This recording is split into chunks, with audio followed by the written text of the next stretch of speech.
Okay,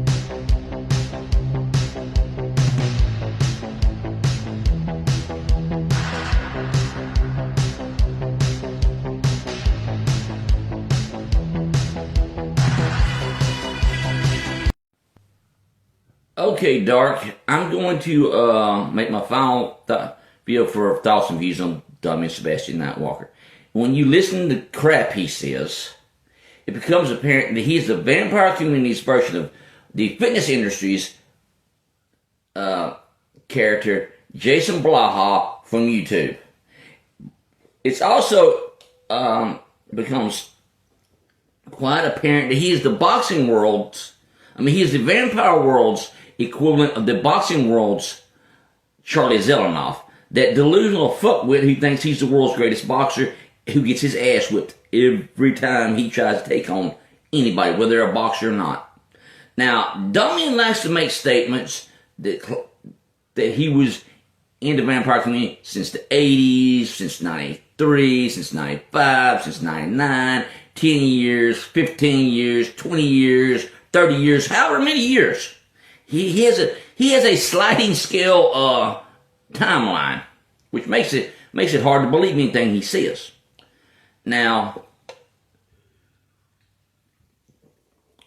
that being said, if you take his statements for what they are, he tries to say he is a foundational member of the vampire community, like he's some elder that was around. If you go with the 1980s statement, that he was an elder that was around during the 1980s and helped build the vampire community of the 1990s. And that's just horse crap.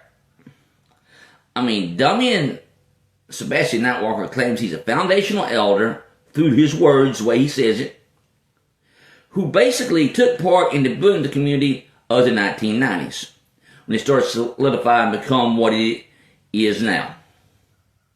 But when he's confronted with screenshots and people picking him apart and all that,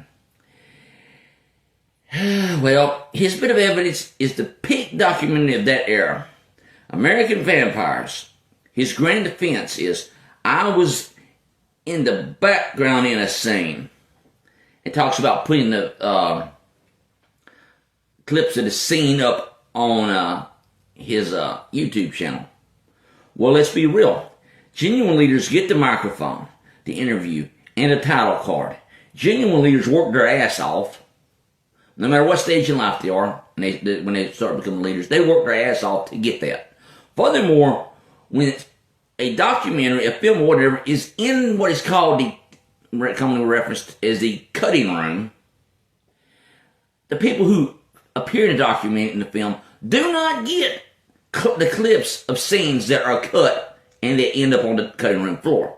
So that I was in a background scene of American Vampires and had the clip uploaded on my YouTube, that makes that claim suspect.